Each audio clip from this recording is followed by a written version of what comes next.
Hundreds of workers at Algoma Steel in Sault Ste. Marie, Ontario, are now laid off. The company said in December it would lay off 1,000 workers. Many of the Algoma Steel employees impacted had already retired, resigned, or are currently on sick leave. The company expected to lay off more employees in the future. Your support is free, but priceless. Subscribe to Canada Scope. Canada is getting a cold wake-up call right now, and it is hitting the steel industry hard. Across the country, companies that once looked locked into Canada's industrial future now appear to be slowing down, scaling back, or rethinking where their biggest operations should sit. For years, steel was treated like one of those solid, dependable pillars of the economy. But now, that image is cracking. Workers are hearing about layoffs, communities are watching jobs become uncertain, and local leaders are trying to understand how things moved this fast without more warning. What makes this story so intense is that it does not look like a simple rough patch anymore. It looks like the whole direction of the industry may be changing. Publicly, the tone still sounds controlled, careful, and calm. But when you look at what workers are dealing with on the ground, that calm message feels miles away from real life. People are not just reading headlines. They are checking their shifts, checking their bills, and wondering if the job they counted on is still safe. And the part that really grabs attention is the size of the support that was already put on the table. We are talking about roughly $500 million in public backing, including around $400 million from the federal government and about $100 million from Ontario. That was not pocket change. That was serious money. And the point was supposed to be clear. Protect jobs, stabilize the sector. 1,000 Algoma Steel employees were given layoff notices effective March 23rd. I knew that the situation will come, but as the plan was like it will come, this kind of thing will happen in 2028. I was prepared for that, but it came almost 2.5 years early. That was shocking. I'm not prepared for that. Your understanding of how these funds will be used, will it prevent future layoffs? I think the latest announcement from the government, let's go back a little. I mean, the government is doing what they could do. It's a moving target, and some of the actions that they're taking, they are basically transitional. I mean, it's good to see some assistance for workers, but we need a long-term plan. We need to ensure that unfair trade actions are taken care of. We need to strengthen Canadian industrial strategy. Has made promises to bring in carbon capturing and other different measures. So the Bloc very much they're pushing the Liberals on climate policy and using Guilbeault's stepping down as a reference. We need to strengthen Canadian industrial strategy and ensure that no worker is left behind. And I think that's the key. The Band-Aid solution that's going on right now, it's only to stop the bleeding for a short period of time. We need to make sure that, again, unfair trades is dealt with, and we come up with an industrial strategy that will ensure long-term viability for workers in Ontario and Canada. And help the industry make it through a tough transition. But even after that major support, around 1,000 workers connected to Algoma Steel in Sault Ste. Marie still received layoff notices. That is where the situation starts to feel bigger than one company or one town. Because if that level of funding could not fully stop layoffs from landing on workers' doorsteps, then people are right to ask the uncomfortable question: what kind of plan is actually strong enough to hold this industry together? The timing makes it even harder to process. Many workers were not expecting the pressure to hit like this, not right now. The message they had heard was that the transition would stretch closer to 2028. That kind of timeline gives people space to adjust. It gives workers time to retrain, rethink budgets, make family decisions, and plan their next move without panic. But then the timeline appeared to jump forward by more than 2 years. That is not a small scheduling change. That is a life change. When 2 years disappear from a plan, families feel it immediately.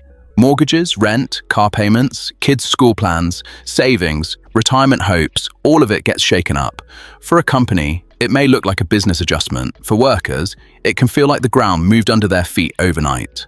At the same time, the wording around the whole situation feels way too polished. Phrases like changing conditions sound neat and technical, almost like something from a report. But in plain language, it means the situation shifted faster than the system was ready for. And the people paying the biggest price are not the officials using careful words in press releases. It is the workers and families who have to deal with the real-world fallout. Behind all of this is another major force: trade pressure from the United States. Tariffs on steel and aluminum, along with pressure around autos, can change the math fast. This is not only about higher costs. It can change where companies decide to invest, where equipment goes, where production expands, and where future jobs are created. And the message coming from the US market seems pretty clear. Companies that want easier access to American buyers may feel more pressure to produce inside the United States itself. That creates a quiet but powerful pull. It does not always happen in one dramatic move. After the steel plant, Sioux College has hosted 4 information sessions. On hand to offer support, officials with the newly opened Steelworker Power Action Center, employment professionals, and college staff. We offered information in a classroom about employment supports available, the programs we offer, and then accessibility into them through our academic upgrading or through continuing education. And then we opened up a fair style type of information so everybody can talk one-on-one about their own personal situation. The Action Center itself actually opened up on January the 5th. It's manned. We're still ramping up, but we're actively engaged with all the employees of Algoma Steel that received notice, as well as suppliers who have been impacted by the downsizing of Algoma as well. Algoma Steel recently reporting Q2 earnings, perhaps not the business numbers that you would like to see. That 50% tariff still exists on steel.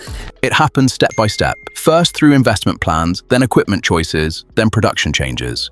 Before long, operations that once felt central to Canada can start looking less secure. That is why the milestone-based system matters so much. It can make the shift feel even more direct, because companies may begin moving decisions around specific targets, deadlines, and market signals instead of long-term loyalty to one location. Companies looking for tariff relief now appear to face a clear message: show real movement inside the United States, or keep dealing with pressure from the outside. This is not just about making a promise in a meeting. Companies may need to show concrete steps, like buying land, planning construction, hiring crews, ordering equipment, and setting installation timelines in the US. From a business angle, the incentives line up fast. Stay where costs are heavier, or move closer to the market and try to reduce them. That is what makes this so serious. This is not playing out like one huge announcement where a company says everything is leaving Canada tomorrow. It is much quieter. It happens through normal-looking decisions that do not seem explosive alone. One investment gets delayed, one project gets studied somewhere else, one production plan gets shifted. But when those small moves stack together, the picture starts looking very different. So when people say steel companies are abandoning Canada, I do not see it as one sudden exit. I see it more like a slow pull, driven by trade rules, cost pressure, incentives, and long-term strategy. That is what makes the situation more disturbing, because many warning signs were not hidden, but the response seemed slower than the change. And by the time people reacted, the pressure was already moving fast. What surprised me most when I looked deeper into this relocation process is how structured it seems. This is not just companies randomly deciding to move operations. It looks more like a checklist system. If a steel company wants relief from those heavy tariffs, simply saying, "We plan to invest in the US," may not be enough. They have to show progress in real steps, with real proof, and I mean proper steps. First, land has to be locked down, then come construction plans, contractor deals. What happens to those workers? What do they do? All right, now look, the game plan for us is to make sure that we as a union is there to support these impacted workers. We're working with the government right now. We got the Steelworkers Power Action Center that's already established. We had probably about 400 people already signed up, and I assume that another 250 to 300 would be enrolling shortly, right? And the Power Center is basically there for these workers. We're there to ensure that, we don't have a crystal ball, but we'll assist them through this difficult time, and that's our focus right now. But right now, it's going to take several years to get the diversification of product mix up and running. So it's going to be an impact for a little bit of time, but we're hoping in the long run, we'll have workers recalled back to this work. And in the meantime, what happens to those workers? What do they do? All right, now look, the game plan for us is to make sure that we as a union is there to support these impacted workers. We're working with the government right now. We got the Steelworkers Power Action Center that's already established.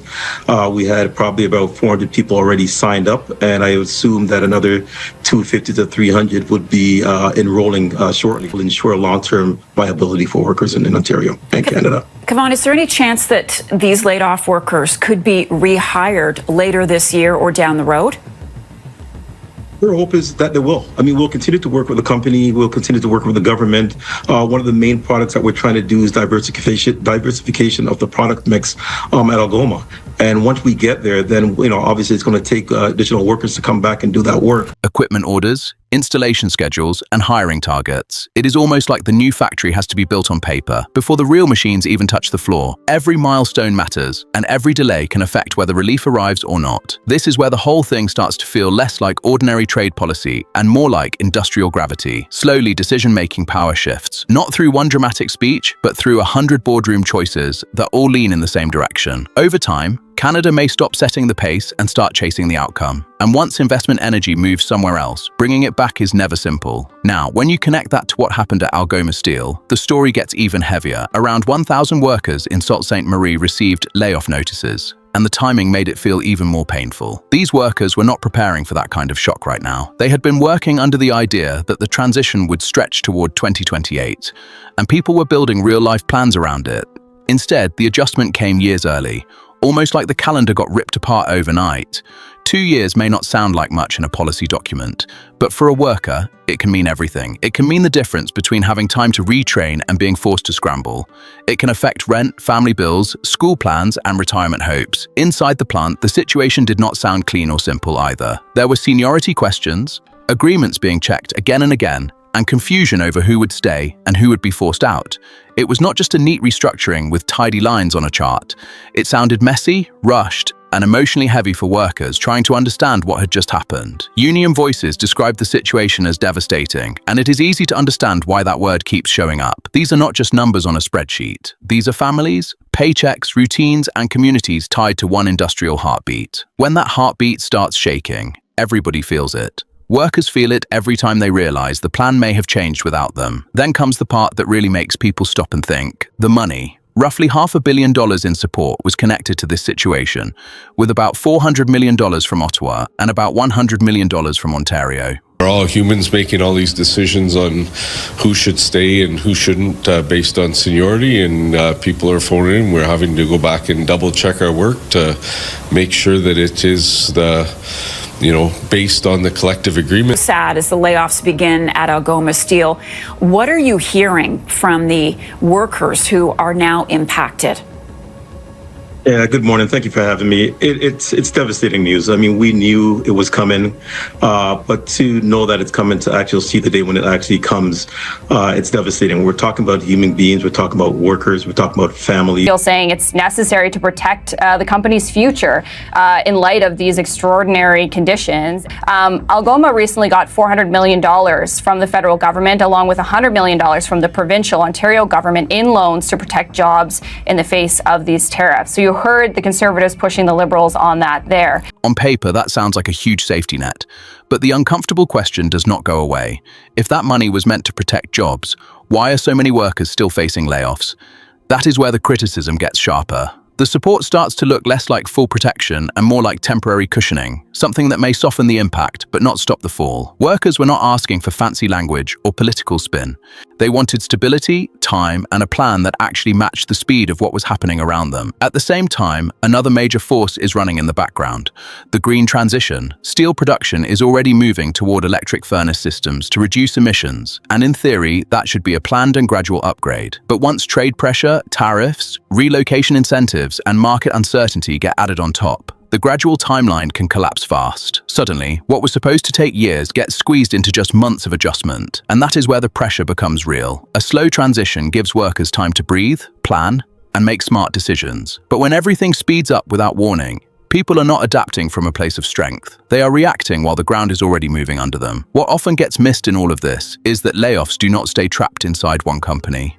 That is not how real life works. When a major steel operation like Algoma Steel takes a serious hit, it does not only affect the workers inside the plant, it spreads through the whole town. Grocery stores, small suppliers, repair shops, trucking companies, local restaurants, and family-run businesses all start feeling the pressure. One steelworker loses a paycheck, and suddenly the small cafe where he bought coffee every morning sees fewer regulars. The local mechanic gets fewer truck repairs. A supplier that never even stepped inside the plant starts seeing orders shrink. That is how connected these communities are. One big industrial engine slows down, and everything attached to it starts shaking. That is why places like the Steelworkers Action Centre can suddenly become packed when hundreds of people show up almost overnight.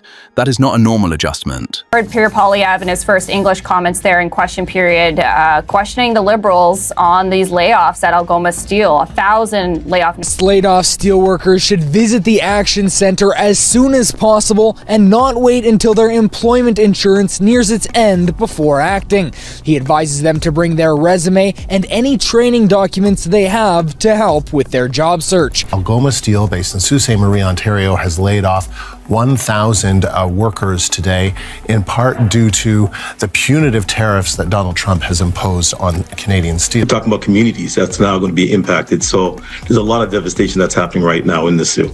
Yeah, and a huge knock-on effect. The federal and provincial governments have said that they would extend loans to Algoma due to U.S. tariffs. That is a shockwave. People walk in carrying resumes, training papers, questions, and a whole lot of stress about what comes next.